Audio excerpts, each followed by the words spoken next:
На руках я держу фотографию своего дедушки Былинкина Петра Ивановича. Он ушел на фронт в 1941 году. Маме было 9 лет. Больше никогда мать не видела своего отца. В декабре 1943 году он погиб, пришла похоронка. Мать сохранила только 3 письма. Эти письма я сдала в Ядринский музей. Но, увы, музей сгорел, и письма моей дедушки исчезли. Мне очень больно. Пусть земля будет пухом, вечная память моему дедушке.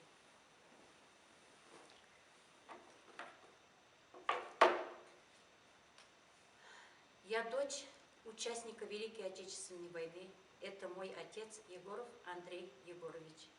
Он родился в 1916 году, 23 июня. В день своего 25-летия его забрали на фронт. Он никогда после войны не справлял свой день рождения в этот день, 23 июня. Он всегда приглашал гостей только 9 мая. У нас 9 мая был как семейный большой праздник при его жизни. Имел орден Красной Звезды, награжден был орденом Отечественной войны 2 степени. Я храню эти документы. Также награжден за взятие Кенигсберга медалью, за победу над Японией, за победу над Германией. Я горжусь своим отцом.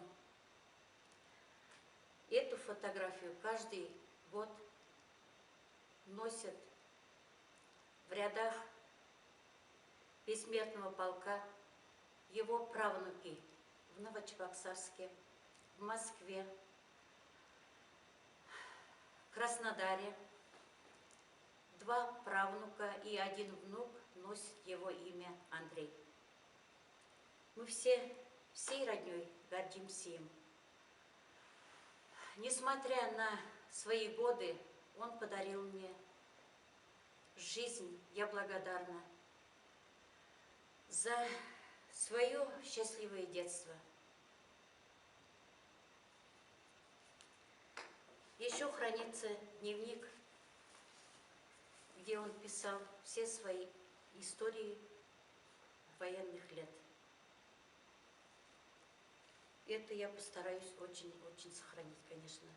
Очень интересно читать.